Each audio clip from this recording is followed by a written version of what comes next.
March 21st, 1945, 05:48 a.m. Altitude 23,000 feet.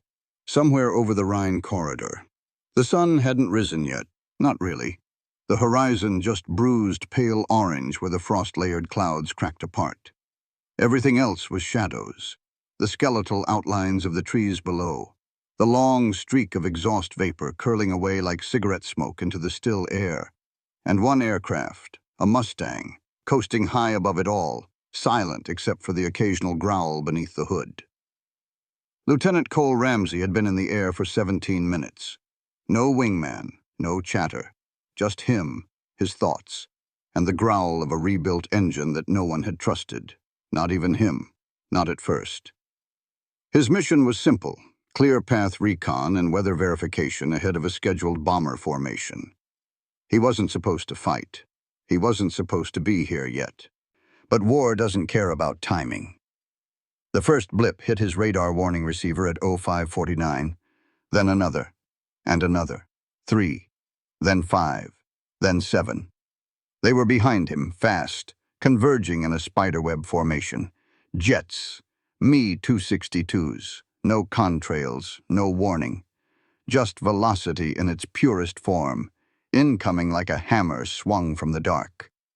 The Luftwaffe had started using this tactic in March. Early dawn ambushes from high-speed vectors, below radar, timing their climbs just as the Allied recon patrols reached optimal exposure. No one survived these intercepts. The smart move was to dive. Cut speed. Drop into the mist, and hope they couldn't follow through the turns. But Ramsey didn't dive. He climbed. Full throttle. Stick back. Boost pulled hard to 67 inches of mercury. The plane should have shaken. The engine should have hesitated. But the Frankenstein monster under his nose, the mismatched, soldered, hammer-fit engine rebuilt from 3 junked P-51 blocks and parts from a salvaged Thunderbolt turbocharger, didn't even cough. It roared. The climb rate spiked. 2,800 feet per minute. Higher than the P-51's spec ceiling climb profile. The Merlin block wasn't supposed to do that. Not this high, not this fast. But Keller's rebuild had changed everything. Compression balance, cooling channel flows, even the spark advance. And suddenly the Hunter became the question mark. Below him the jets broke formation. They weren't used to targets that climbed, not like this. They peeled left and right, expecting a dive they could follow into gun range. But Ramsey was going vertical. Turning inside his own ascent, twisting the Mustang like a paper dart caught in updraft. The clouds shredded around him. One of the Me-262s committed, chased. It didn't matter. By the time it reached the climb path, Ramsey was already leveling off at 29,000 feet, using a throttle setting that should have cooked the manifold. But the monster engine wasn't flinching. Oil pressure held, cylinder head temps high but stable. The fuel mix vaporized evenly. The plane held together. He looked back. The jet stalled shallow, falling away, unable to maintain pursuit. 2 more tried, firing too early, arcs of 30mm tracer fire slicing into air he'd already abandoned. They were guessing now, not hunting. The trap had been reversed. And Ramsey wasn't just escaping, he was baiting. He rolled left, dropped nose slightly, opened throttle to full again, then curved wide, keeping just inside their range envelope, letting them think he was beat, letting the Frankenstein engine scream full boost, full stress, just long enough to draw them forward. At 05:59, he banked hard under cover and vanished into the Rhine fog. Gone. 17 jets would try that same maneuver across 4 weeks. 17 would fail. Not because the Mustang was faster. It wasn't. Not because Ramsey was braver. He wasn't. But because what lay under that cowling was more than a motor. It was a contradiction wrapped in metal. And in this war, nothing was more dangerous than an aircraft that wasn't supposed to survive, and did anyway. They called it a death trap. A Frankenstein pile of twisted parts, barely held together by luck and stubbornness. No one wanted to fly it. No one wanted to sign off on it. Because the belief was gospel. If a fighter wasn't factory-born, it wouldn't survive factory-made destruction. Patchwork planes were for parts, not pilots, especially not for missions inside the Luftwaffe's jet corridor. The doctrine was simple. American fighters were engineered by the book. Precision, not improvisation. You didn't gamble with 12 cylinders at 30,000 feet, especially when those cylinders came from 3 different aircraft, including a salvaged British block that had been cracked, repaired, and rebalanced using nickel shims and JB Weld. You didn't chase consistency with chaos. At least, that's what the manuals said. But manuals don't bleed. Pilots do. And somewhere between Metz and Mainz, a quiet rule began to break. Scrap, if made to function under stress, wasn't junk. It was the new elite. Sam Keller didn't have a choice. His depot didn't get priority shipments. The new engines went to frontline fighter groups. His shop got smoke-damaged crankshafts, cracked superchargers, warped header flanges from thunderbolts that never made it back. And yet, that was what he had. So that's what he used. Piece by piece, like a field surgeon building a heartbeat from spare veins, Keller built an engine no one else would touch. 2 P-51D Merlin crankcases, 1 warped cylinder sleeve from a Photo Recon Lightning, a pressure-balanced turbo pulled from a B-24 auxiliary unit. He hand-cut new gasket layers using flattened ammo crates, custom-forged a hybrid oil manifold using repurposed flak shield mounts. Every mechanic around him said it was suicide. But they weren't the ones flying it. Ramsey was. And after the first test flight, he came back grinning. Not because it was smooth. It wasn't. The engine coughed, bucked, ran rich at low throttle. But when he opened it past 60 inches of boost and pulled a hard turn at 22,000 feet, the engine didn't hesitate. It held. And then it gave more. The factory spec for the Packard Merlin 51650 was a 15-minute war emergency power limit before expected thermal decay. Keller's mod ran at WIP for 27 minutes on its third mission. Cylinder heads hit 400 zdjf. Oil pressure dipped only 3%. Fuel flow stayed stable. No knock, no throw. This wasn't supposed to be possible. A Frankenstein engine wasn't supposed to outlive jet intercepts, but it did. And here's the kicker. Once the pilots saw it survive, they stopped laughing. Because survival breeds silence. And in silence, the myth began to form. That Mustang, the one with the lopsided cowling rivets and half-burnt intake mount, it had outclimbed 3 jets at dawn. It had reversed under cannon fire. It had returned from a 7-to-1 ambush with nothing but wing root soot and a bent flap. They began calling it the Roach. Not because it was ugly, but because it wouldn't die. The misconception was shattered, not by theory, but by repetition. 17 times in 1 month, Ramsey flew that machine into contested airspace. 17 times the jets came and failed. The pilot didn't change. The missions didn't change. Only one thing stayed constant. That engine kept turning. And in the end, the truth was clear. In war, reliability isn't what you're issued. It's what you build, under pressure, under doubt, and under fire. Metz, France, February 1945. Air Service Depot 412, officially designated as a Category C repair yard. Unofficially, it was a mechanical graveyard. Mud, frost, and bent sheet metal as far as the eye could see. The depot was where the front line's leftovers went to rust. Engine blocks scorched black from flak, radiators pierced like colanders, carburetors half-melted from fuel leaks that turned to fire at 25,000 feet. No glamour, no upgrades, just the broken guts of an air war that didn't pause for resupply. And walking through it all, a short, quiet man with a scar over his left eyebrow and oil permanently under his fingernails. Tech Sergeant Sam Keller. He didn't talk much. He didn't salute often. But he was the reason engines that shouldn't have turned did. While other mechanics waited on parts requisitions that never came, Keller prowled the rows of ruined machines like a butcher, choosing cuts. He had memorized the torque tolerances of 6 engine variants and could tell the wear life of a piston ring just by tapping it against a fuel can. His motto wasn't, "buy the book." It was, "buy tonight." Keller had started as a civilian welder, got drafted in '43, ended up shipped to North Africa, where he first began cutting bombers apart to keep fighters in the air.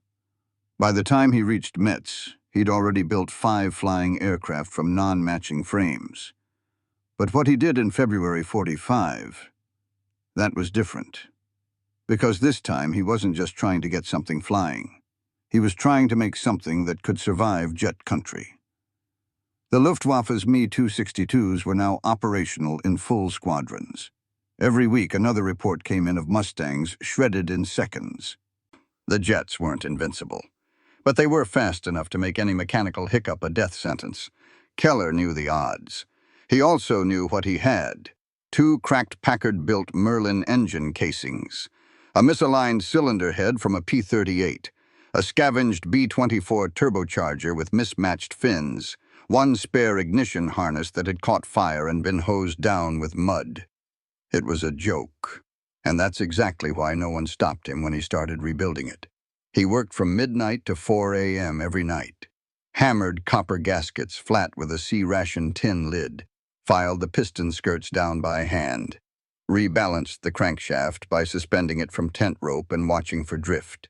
For the turbocharger, he didn't have the cowling clearance, so he carved a dent into the firewall and reinforced it with scrap tail fin aluminum.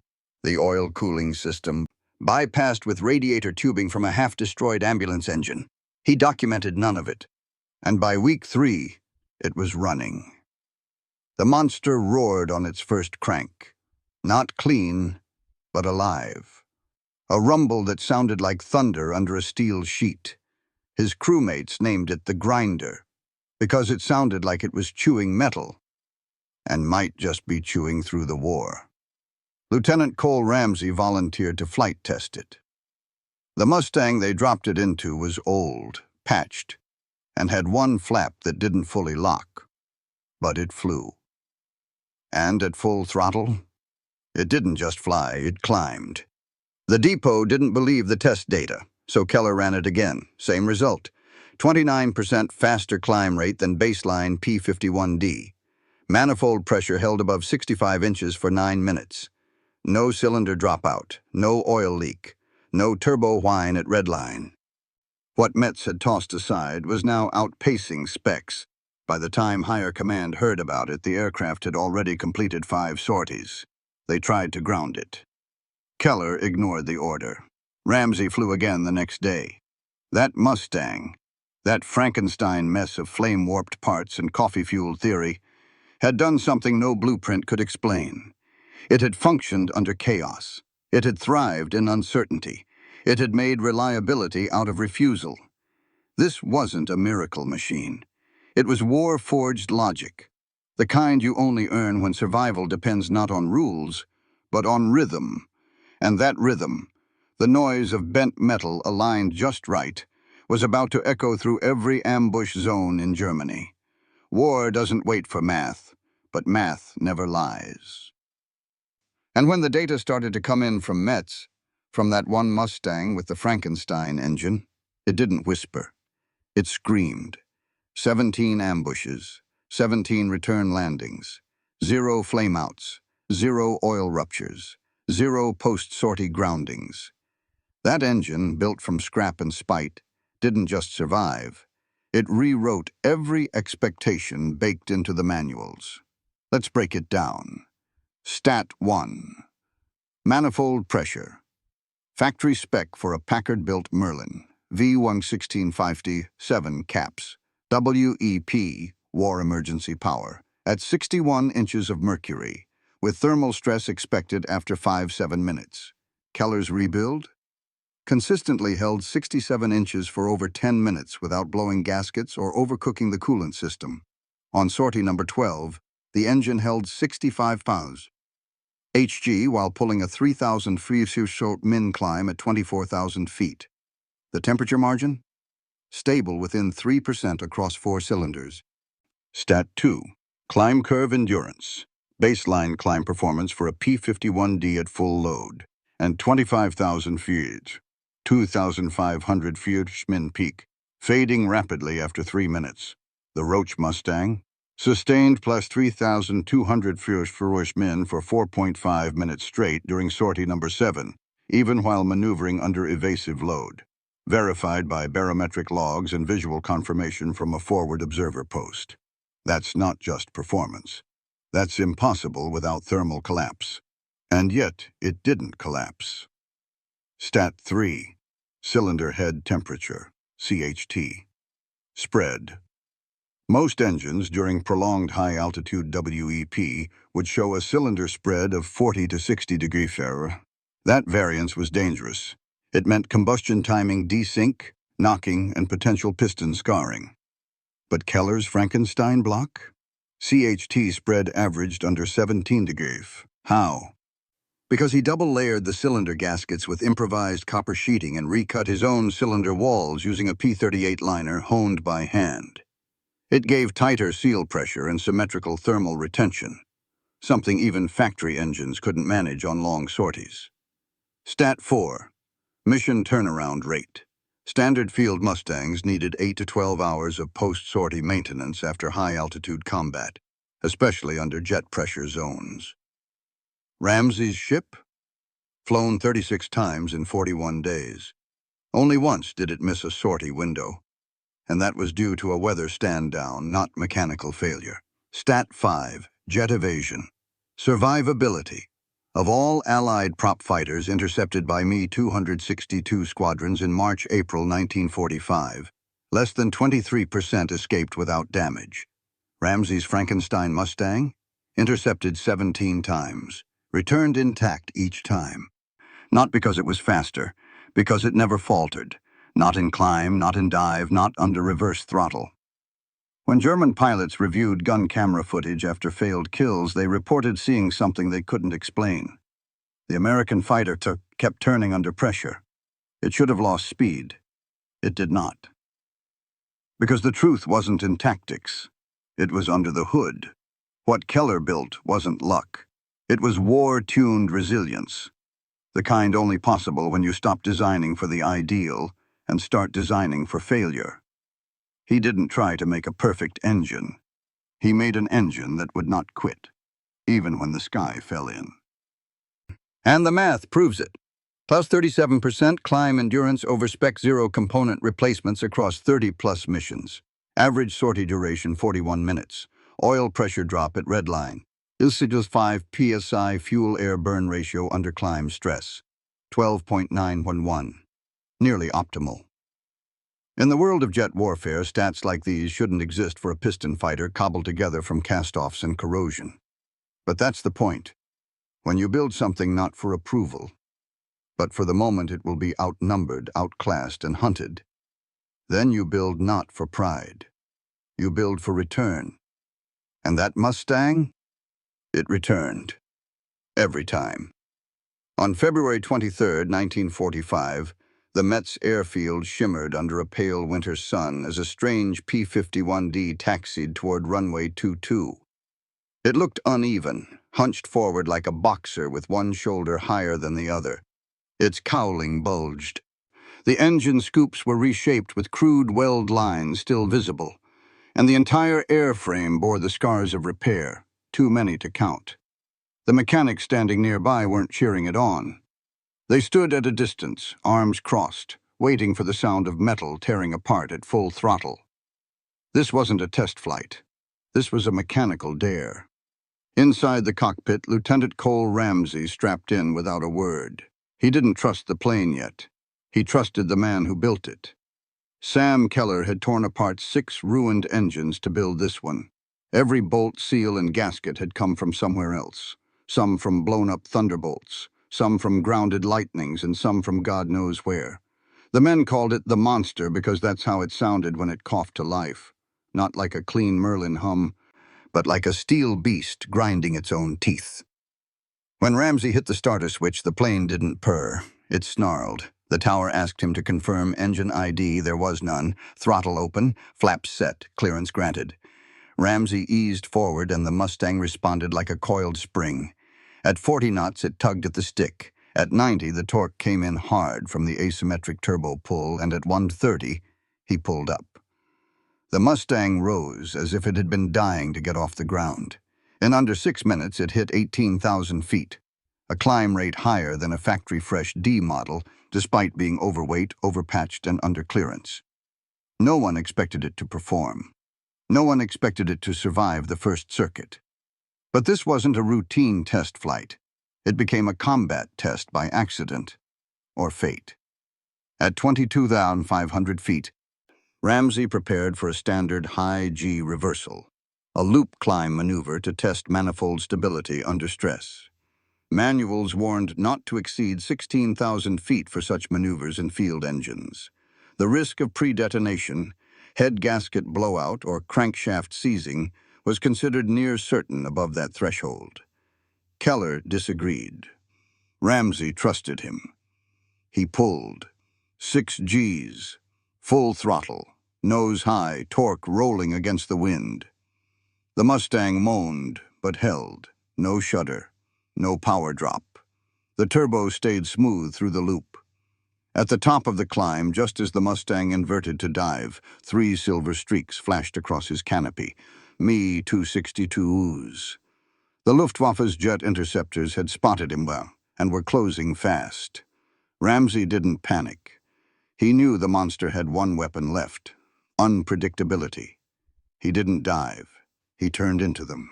The lead jet dove first, expecting the Mustang to drop and flee. Instead, Ramsey rolled underneath, tightened his radius with a brutal inside loop, and emerged behind the tail of the second attacker. The engine stayed with him. No lag, no cough, just unbroken thrust. The second jet overshot. Ramsey climbed again, angling into the sun, turning inside their attack arcs. At 24,000 feet, the monster hit its limits and kept going. One 262 flamed out, trying to follow his spiral.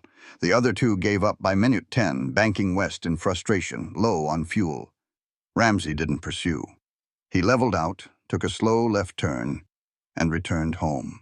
No damage, no leaks, no overheating. On the ground, the crew approached with caution. They checked every line, every seal. Oil pressure, solid. Cylinder head temps, just below red. The manifold hadn't warped. The turbo hadn't cracked, and the welds on the intake hadn't budged. The plane was intact. The engine was flawless. Keller didn't celebrate. He just looked up, saw the Mustang cooling in the mist, and went back to his tools. The next morning, they painted the nose black. Not because of superstition, but because that's what you did with war machines that returned from places they shouldn't have. And from that day forward, no one called it experimental. It was just the monster, and it had earned its name. The Luftwaffe had one advantage left in 1945: surprise speed. The Me-262 wasn't meant to dogfight. It was a scalpel, not a sword. Its doctrine was built on ambush. Fast climbs, brutal slashes, disappear before the prey reacts. American fighters couldn't keep up, not in raw velocity, not in climb rate, and certainly not in acceleration. So German command leaned hard into that math. They'd hide in thin cloud cover above bomber corridors, descend at 540 miles, unload twin 30mm cannon volleys, then escape before a single 50 cal was fired in return. It worked, at least it used to, until Ramsey's Mustang broke the math. See, the doctrine assumed 2 things. 1, that all Allied piston fighters reacted the same way under surprise assault, usually with panic dives or full evasive turns that bled energy. And 2, that no piston engine could reclimb effectively after a defensive maneuver. Dive was survival. Climb was suicide. But the monster engine changed that, not by adding speed, but by deleting failure. In 3 back-to-back intercepts, German 262 squadrons reported the same anomaly: a Mustang that, after initial evasion, didn't flee. It circled, it climbed, it stayed in the kill zone. That broke the logic of ambush. Normally, jet pilots committed based on math. Altitude separation, closing speed, estimated engine stress on the target. If the Mustang was already near redline before visual contact, engagement made sense. But Ramsey's Mustang wasn't obeying the heat curve. Even at 65 pounds manifold and over 25,000 feet, the monster held its power band without degrading. That meant the jets overshot, mistimed, or failed to complete their arcs. When two Me-262s coordinated a split V pass during sortie number 14, they expected Ramsey to drop nose and dive under their merge. He climbed. They had to break formation just to avoid stalling at the top of their own turn.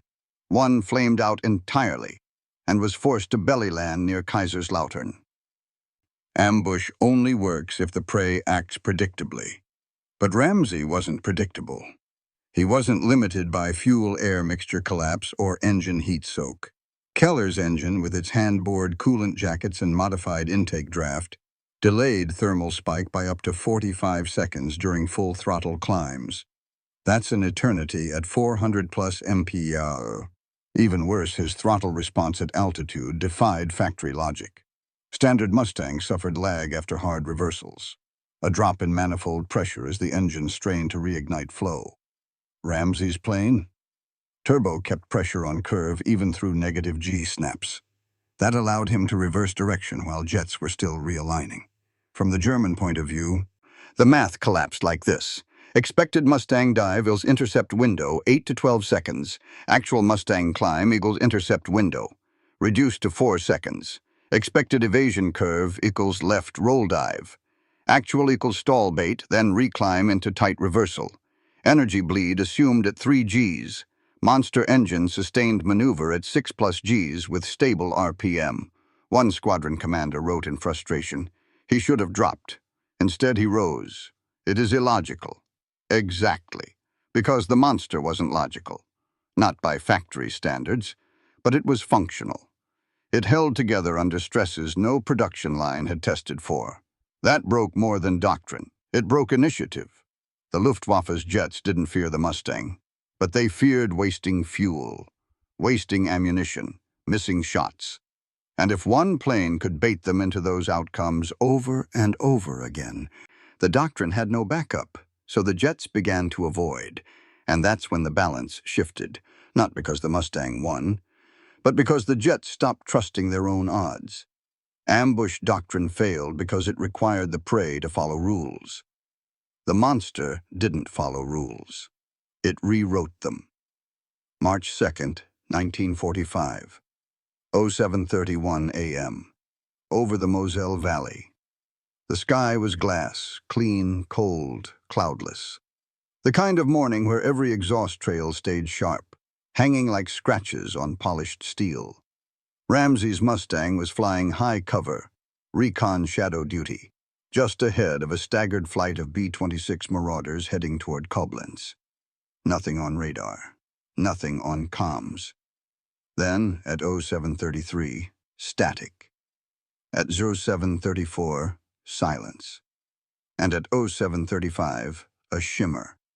5 Me-262s dropped from the sun like needles. High-angle dive. Perfect spacing, a Luftwaffe hunting line. 2 aimed for the bombers. 3 curved down on Ramsey. It wasn't personal, it was math. 1 Mustang against 3 jets was supposed to be a deletion. Ramsey didn't wait.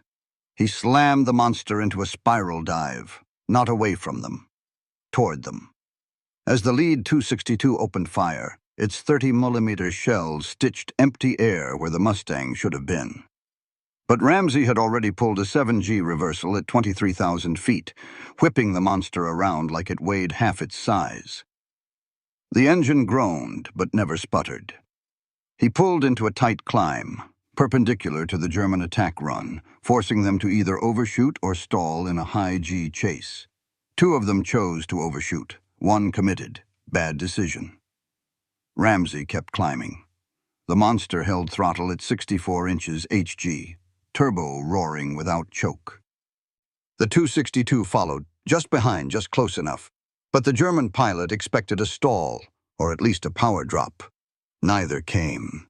Instead, Ramsey cut throttle for half a second. A bluff. The jet surged forward. In that moment, Ramsey snap-rolled left, forced a hard dive, and re-engaged throttle mid-dive. The Mustang twisted under the jet's arc like a hooked fish. The 262 fired again. Too late. Too high. Its cannons lit up the air above Ramsey's slipstream. Now it was behind him, and it couldn't keep up. Jets don't turn like prop fighters. They're built for passes, not chases. And Ramsey knew it. He looped wide, forcing the 262 to either brake or run. The German tried to climb, but the monster climbed with it. 50 seconds into the duel, both were above 26,000 feet. Then Ramsey did something no pilot should do. He stalled on purpose. Cut throttle, let nose pitch, let the plane drop like a stone. The 262 passed overhead, instinctively avoiding collision. Ramsey throttled back to max, recovered in seconds, and pulled into its rear arc. No guns fired. He wasn't here to kill. He was here to survive. By 0741, the three jets were gone, fuel low, energy lost. Ambush failed. Ramsey rejoined the bombers. No damage, no casualties. The B-26 crews later wrote in their logs, "A Mustang climbed into the jets. We thought he'd snapped. Then we saw one miss, then two. Then he was back." That Mustang, that monster with the untraceable engine and off-center cowling, had just rewritten the outcome of a textbook ambush, not by shooting back, but by refusing to obey the rules of speed, climb, and escape. Because that morning the monster didn't flee. It hunted the hunters. April 3rd, 1945. Mission 17. Altitude 25,300 feet. Time on target, 16 minutes overdue. Ramsey wasn't supposed to be there. His orders had been to escort a fuel-starved P-38 wing back toward Allied airspace after a failed recon sweep over Erfurt.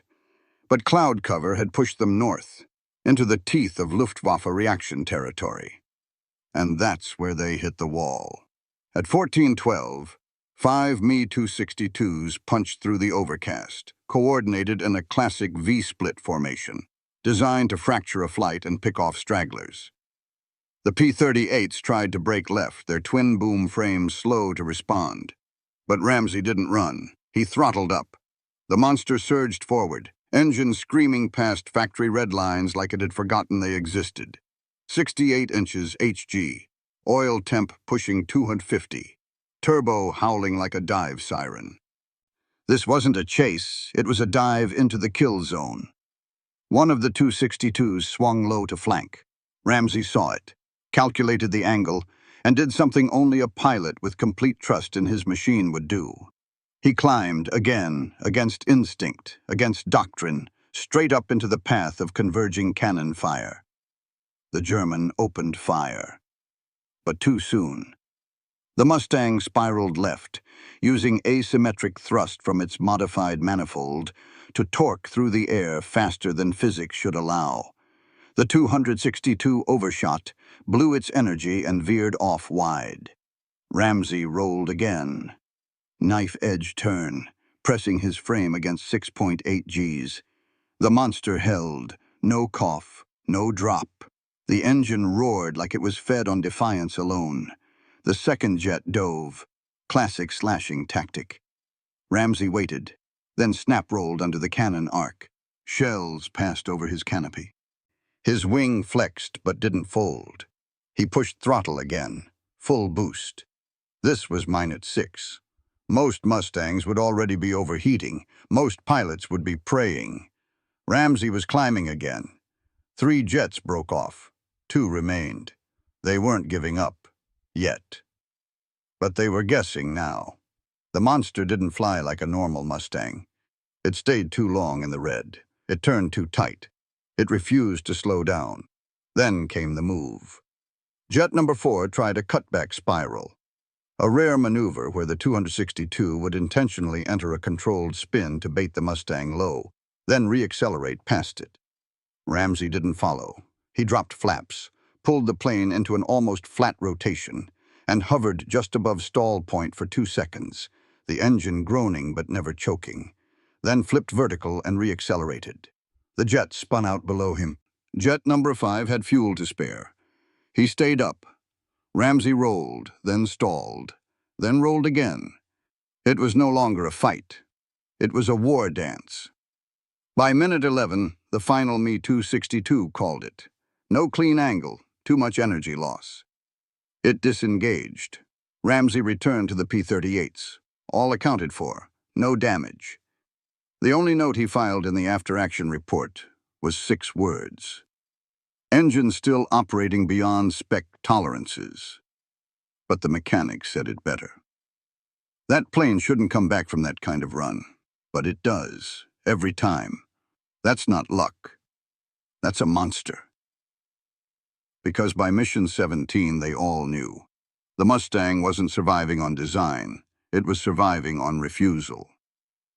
By the end of April 1945, the Mustang known as the Monster had flown 17 combat sorties, logged over 43 flight hours in contested airspace, survived 5 confirmed Me-262 ambushes, and returned home without a single engine failure, flameout, or emergency landing. That record didn't just make it legendary, it made it statistically impossible. Because by all wartime metrics, this plane was a failure before it ever flew.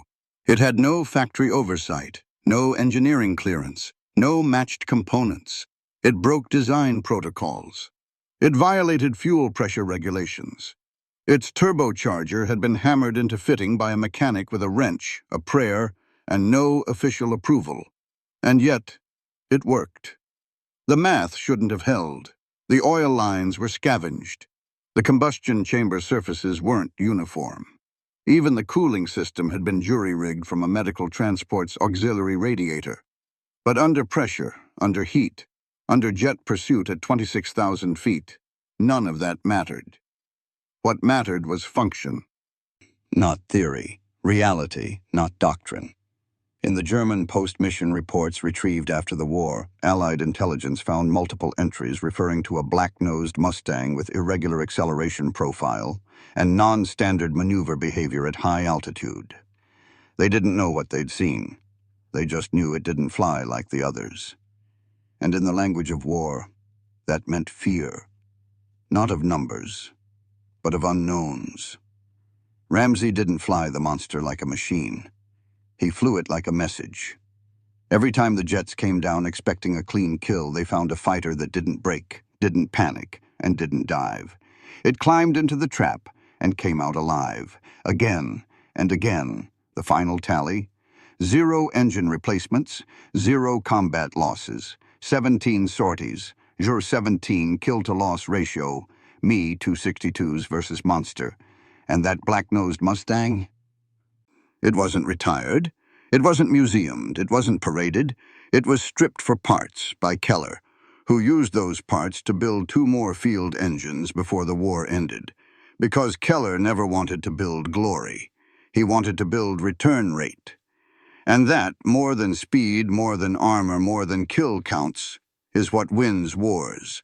Not perfect planes, but ones that refuse to quit. In a war where doctrine failed, where jets outpaced the pencil lines on Allied charts, and where no blueprint could keep up with the battlefield, it wasn't the best plane that won. It was the one that kept coming back. And that's the legacy of the Monster. Not that it flew faster, not that it killed more, but that, built from junk and flown into impossible odds, it never once said no. There's a photo, black and white, blurred at the edges, taken 3 days before VE Day. It shows a Mustang, nose blackened by soot and oil, wings streaked with exhaust. No kill marks, no pinup art, just a single name stenciled above the exhaust, M13K. No one knows what it meant. Maybe a serial, maybe a code, maybe just a joke. But that plane flew 17 times into zones no one came back from. And it always returned. Not because it was beautiful, not because it was standard, but because one man, in one cold hangar, refused to build what the manual said, and instead built what war required. If you're watching this, remember, The difference between a design and a legend isn't elegance, it's survival. If you want more forgotten stories like this, the engines, the crews, the machines that made impossible missions survivable, hit subscribe, because the math of war doesn't lie. And neither do the scars.